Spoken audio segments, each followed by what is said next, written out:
Bonjour, dans cette vidéo nous allons voir et parler de- d'événements, ou plus précisément de programmation événementielle.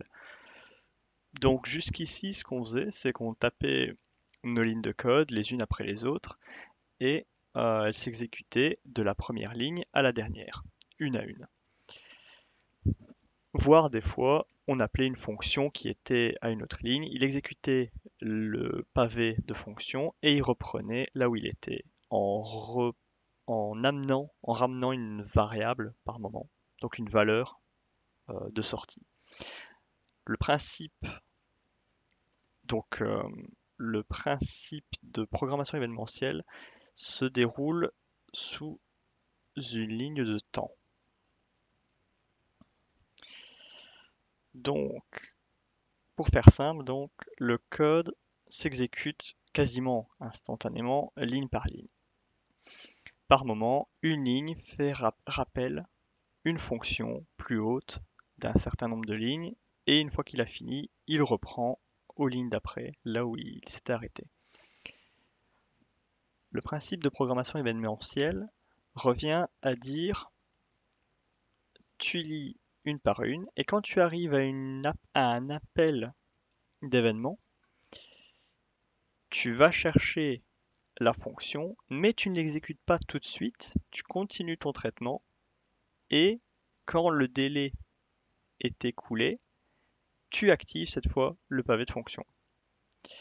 Donc, à un moment sur la ligne du temps, je vais faire mon appel de fonction dans le futur, donc qui va s'exécuter prochainement,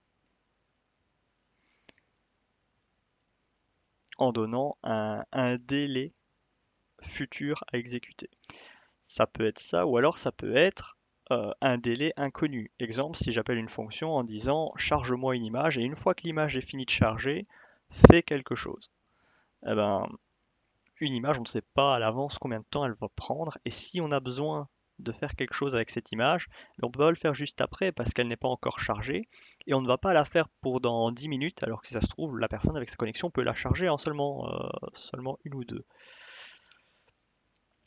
Donc, donc on a des moyens de dire si quelque chose est chargé, lance la fonction, ou tout simplement, pour dans X temps, lance une fonction. Et c'est plutôt le deuxième cas qu'on va faire dans l'immédiat, pour ne pas s'embrouiller à gérer des objets qui demandent d'être chargés.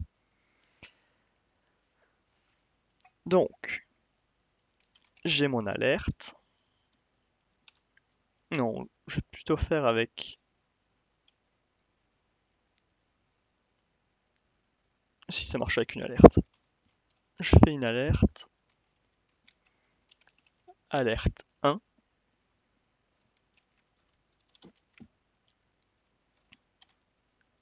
Alerte 2. Et alerte 3. Voilà. So, donc là, pas de surprise. J'actualise ma page. Alerte 1, alerte 2, alerte 3. Jusque-là, rien d'anormal. Maintenant, si l'alerte 2, je la place dans un set timeout, donc une appel de fonction future, tac,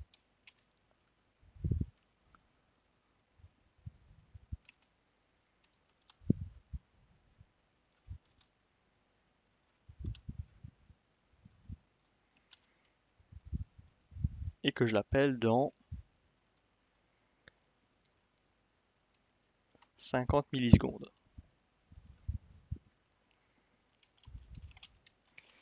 Donc qu'est-ce que je fais ici? Je lui dis alerte 1, donc affiche-moi alerte 1, puis lance cette fonction dans 50 minutes, une fonction qui contient juste une alerte 2,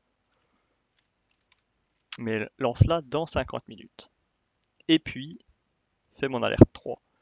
Donc si j'actualise, il me fait alerte 1, alerte 3, puis alerte 2.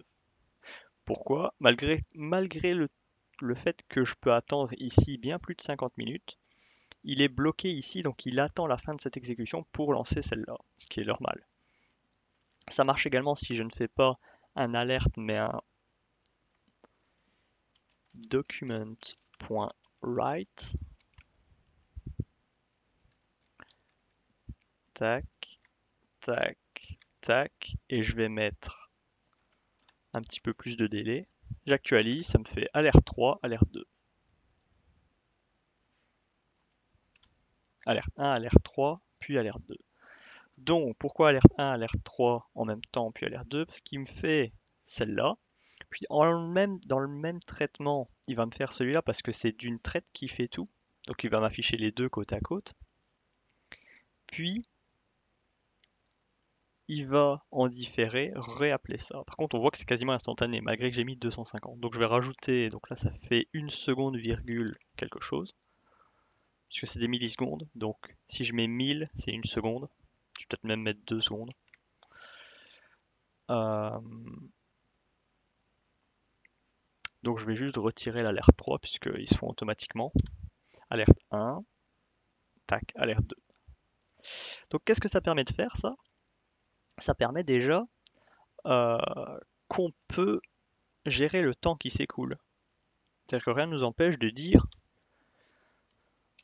let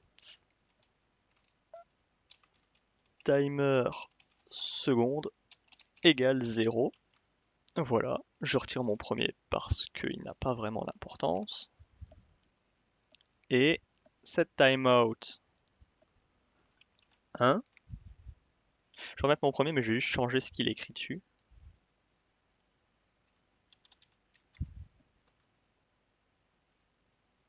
Quoique non. Je vais le mettre ici. Je vais mettre vous êtes sur cette page depuis seconde. Point. Et ici, je mets mon time seconde, que je mets entre parenthèses avec un plus plus. Comme ça, il s'incrémente automatiquement de 1 pour la prochaine utilisation. Je vais faire des retours à la ligne, qu'on voit un peu plus tout ce qui est écrit. Voilà.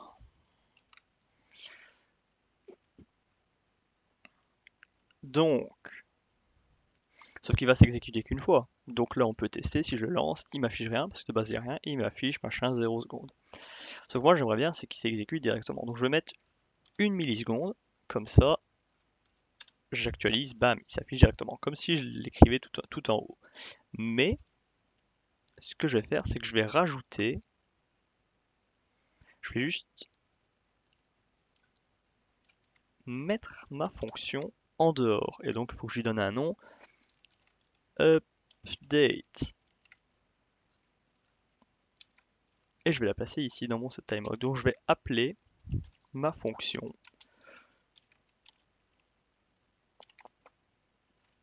au sein d'une fonction.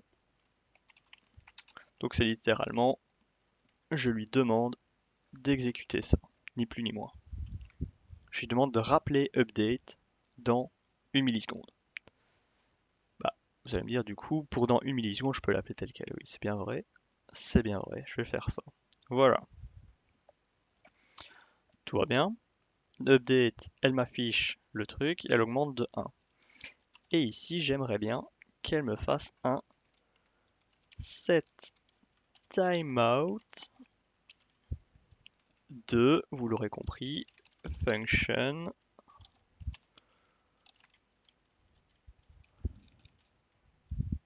de update. Donc, dans 1 seconde. Donc, qu'est-ce que je fais? Je crée mon compteur à 0, parce que je suis là depuis 0 secondes. C'est le début, le changement. J'appelle ma fonction, qui sera appelée à chaque seconde, qui sera réappelée automatiquement elle-même. À chaque fois qu'elle est appelée une fois, elle est rappelée la seconde d'après. Et cette fonction a pour effet d'afficher le timer actuel, d'expliquer visuellement à l'écran depuis combien de secondes vous êtes là, et de l'incrémenter, le plus plus. J'actualise et ça me met un... Oula, En effet, c'est pas normal. Alors, qu'est-ce qui ne marche pas?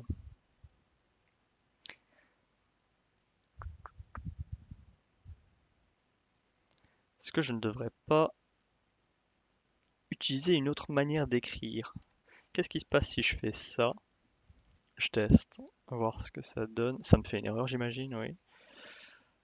Donc ça s'appelle bien comme une fonction, pourtant il ne supprime pas l'intérieur, donc il réécrit par-dessus à chaque fois. Donc il considère l'appel en boucle comme une seule et même, enfin comme une suite d'instructions qui ne reset pas.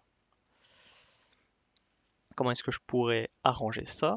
Eh bien, on va tout simplement rajouter une balise body en dehors de notre script, de notre balise script, juste pour pouvoir appeler document.body.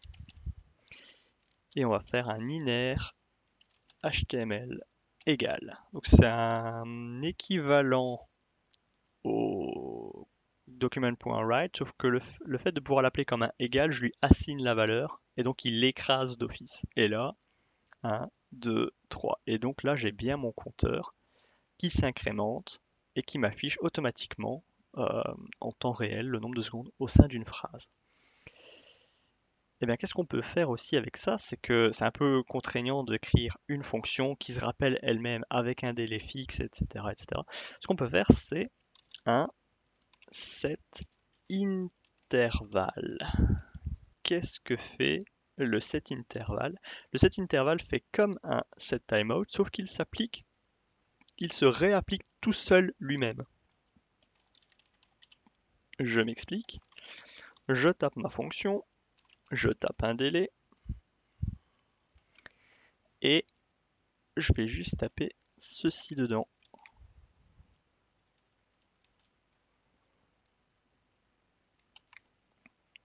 Et rien qu'avec ça, je peux supprimer tout ça. Est-ce que ça marche?